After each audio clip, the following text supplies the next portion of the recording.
back. Thank you for staying tuned with us. This is our second conversation for this morning, and it's all about Belize palliative care. And we are joined on set by Chaplain Frederico Gianelli, who's the Executive Director over at the Belize Palliative Care Hospice Association, as well as Miss Ava Pennell, who's a board secretary, also over at the Belize Palliative Care Hospice Association.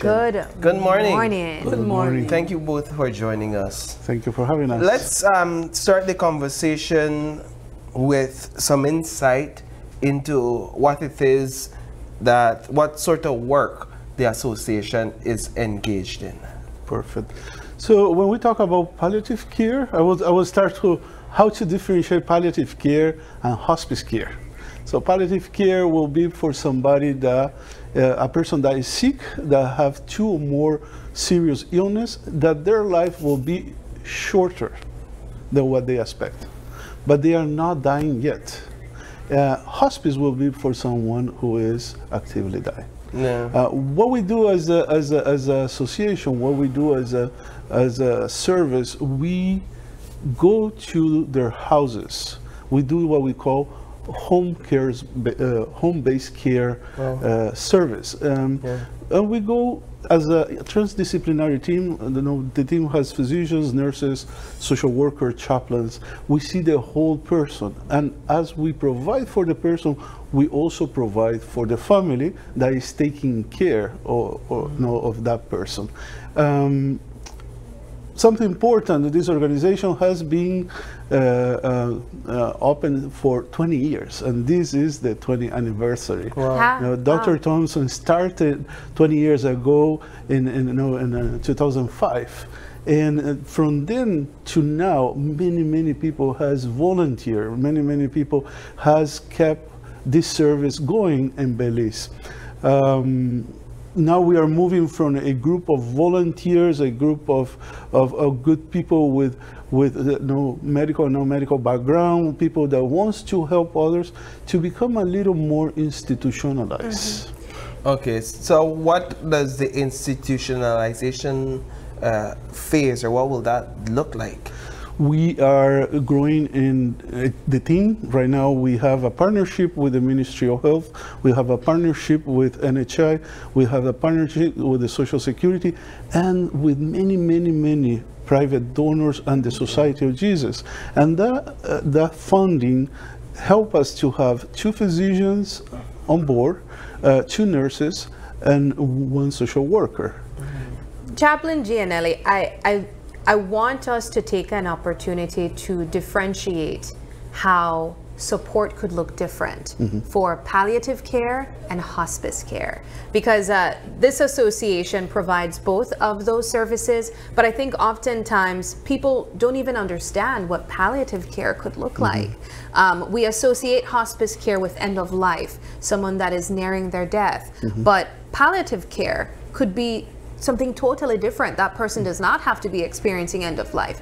How would you describe the difference between both of these services? The difference is quality of life in both. Okay. So that is not really different. A similarity. Yeah. But the palliative care patient, the palliative care person, it has a complex situation that needs a plan of care. Okay. By coming from different, by evaluating the person from different aspects, and supporting that, creating a plan that will support the care. So what type of challenges could a person that need palliative care would look like? What would that type of challenge look like? We can say, for example, a person that gets a diagnosis of an incurable illness, life-threatening illness, and their life, her life, his life will change. That person maybe stops work.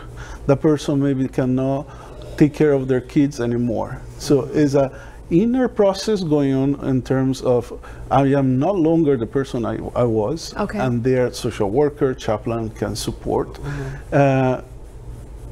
Probably some physical symptoms going on, that will need maybe it's a complex situation because it's the life-threatening illness that is connected to another illness, and the combination of those 2-3 illnesses going on, it develops in more symptoms. I want to bring Ms. Ava into the conversation. I think it's a very complex situation when you look at the patient, right, and the services they need and that they require. However, when you take the conversation to those volunteers providing the service, I think it requires a great deal of compassion and a great deal of desire to serve, if you would. Basically, they say not anybody just get up and assist people in this manner. Talk a bit about the heart behind service for these volunteers. We have a group of volunteers that visit homes, and they, as you said, it comes from a calling that they have. And they are guided by the dignity of the person, the worth of the person, having the person decide what they want, giving the person that right. It's about human rights to the very end. And they provide that support to families, not coming with their own agenda or not coming to infringe any ideas onto the family, but be there to be supportive of the family, understand they're trained.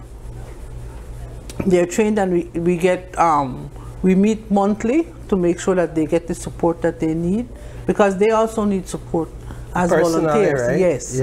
So we give them that support so that when they go, they understand what they're seeing. We respond to whatever needs they might have, so that while you have the team that goes out that looks at them, you have this other support system that is also there for that family as well. How much time would a volunteer spend with a particular family?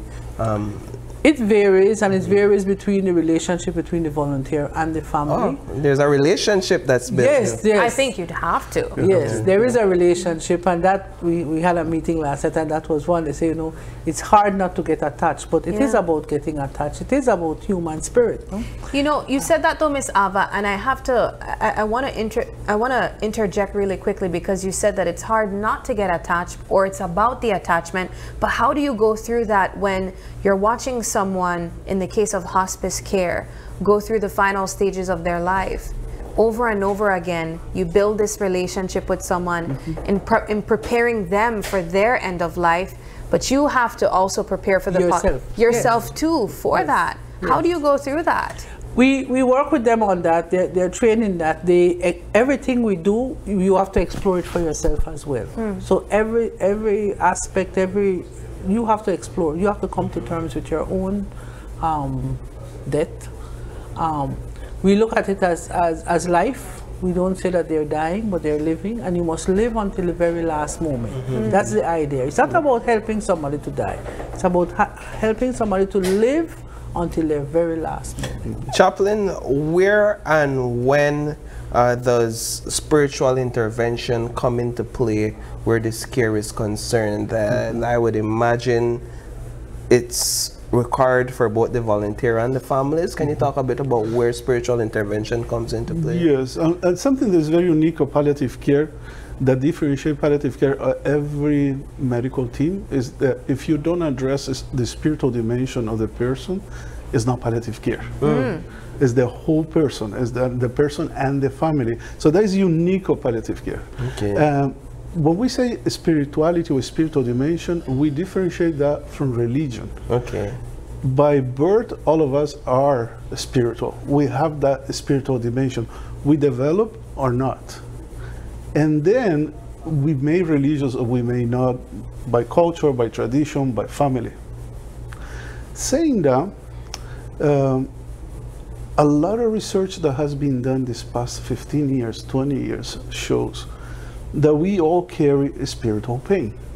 And if that spiritual pain is not identified, is not treated, for as we approach end of life, as we are chronically ill, we may end up having more physical symptoms, using more pain medication, or wants to stay longer in a hospital that it may feel safer than a home for us.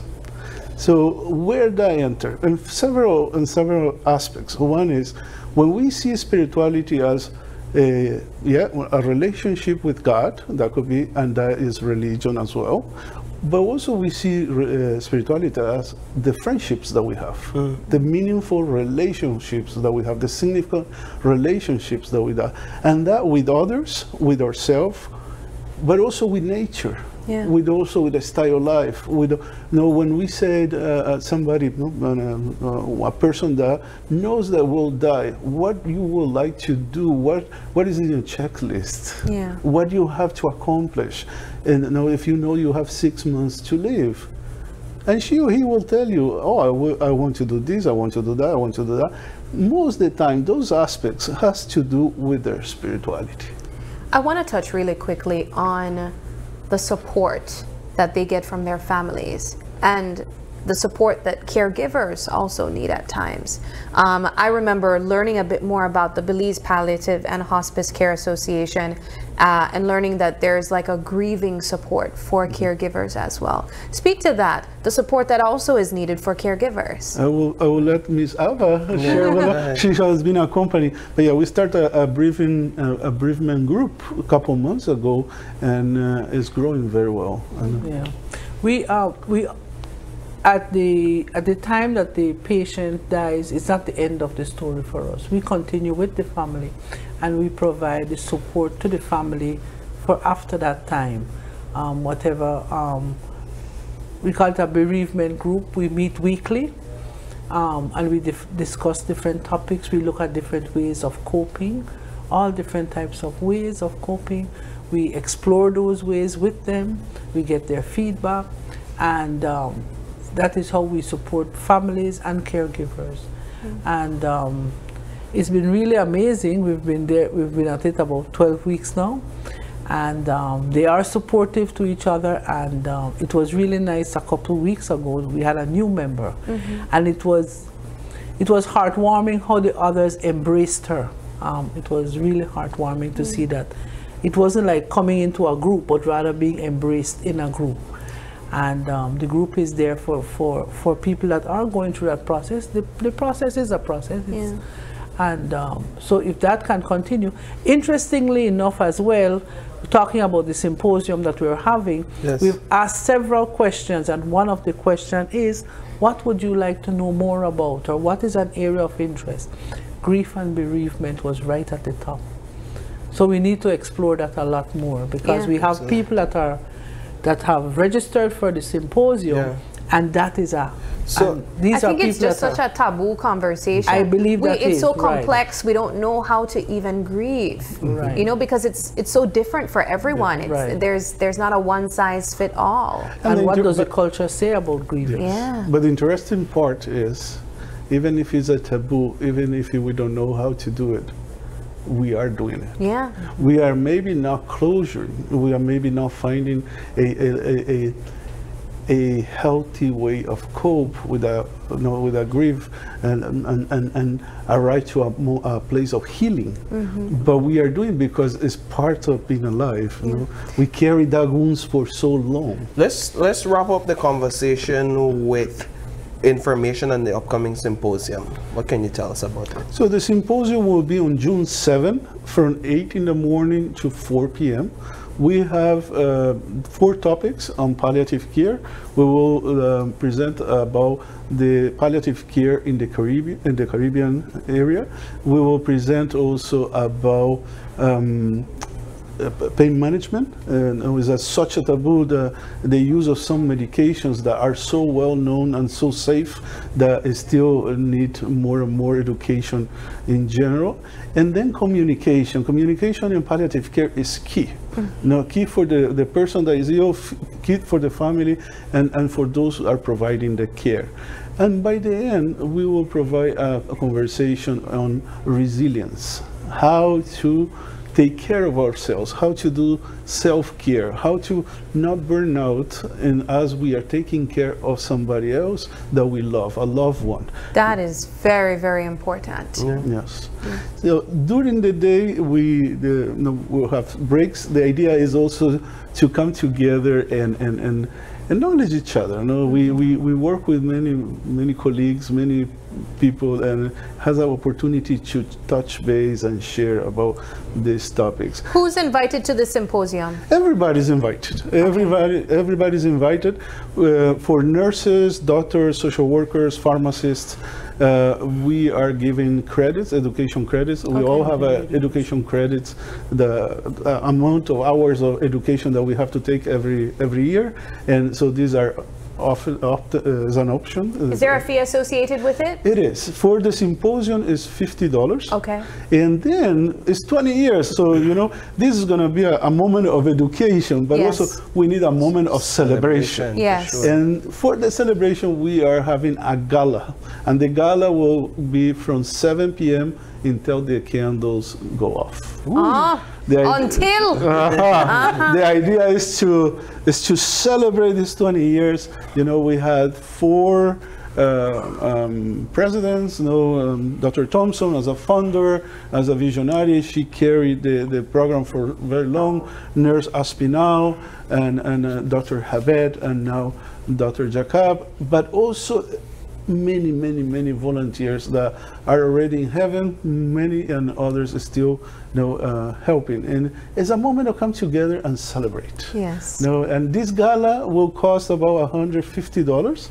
If you go to the symposium, the gala is $180. No, discount. There's a little discount there. But the gala is also a moment of coming together as a family, but as those that have a common desire to help others, to support others. Now we will have raffles, we will have silent auctions. Many business has been so generous and give us over 2 nights stay in a resort, a trip here, a basket of liquor or other goods, and all of this will help us to raise some funds to continue providing The work care. that is being done. I don't know if I mentioned, I think I did, and we do not charge anything to our patients. Yes. We don't. It's non-profit. It's a non-profit, it's an NGO, but to be able to not charge for this service,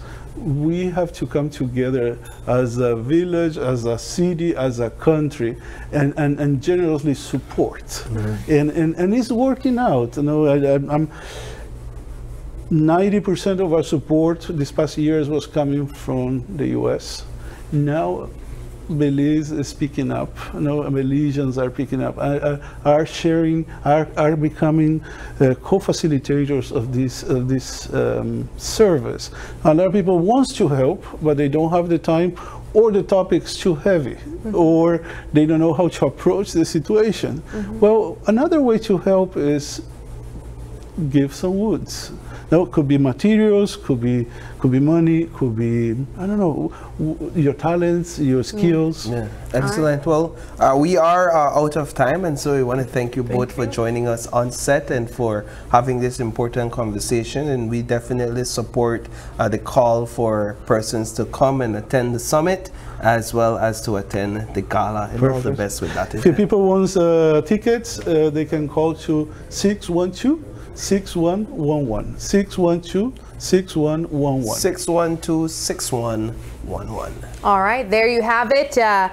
We do want to move in, though, really quickly into a traffic check. It's 7:46, and I know a lot of you should be heading to work right now if you're currently here in Belize City. This is around the roundabout where the hospital is, going into KHMH. This is what the traffic is looking like right now. It looks pretty open and clear, but I do know a bit more upward where the primary school is. You should be experiencing a bit of a jam there. There you have it. There you can see it right there. There are some drop-offs taking place, but this is also close to us too, so definitely be mindful of that. I know that there are some alternative routes that you can possibly take as well. All right, that's what it's looking like.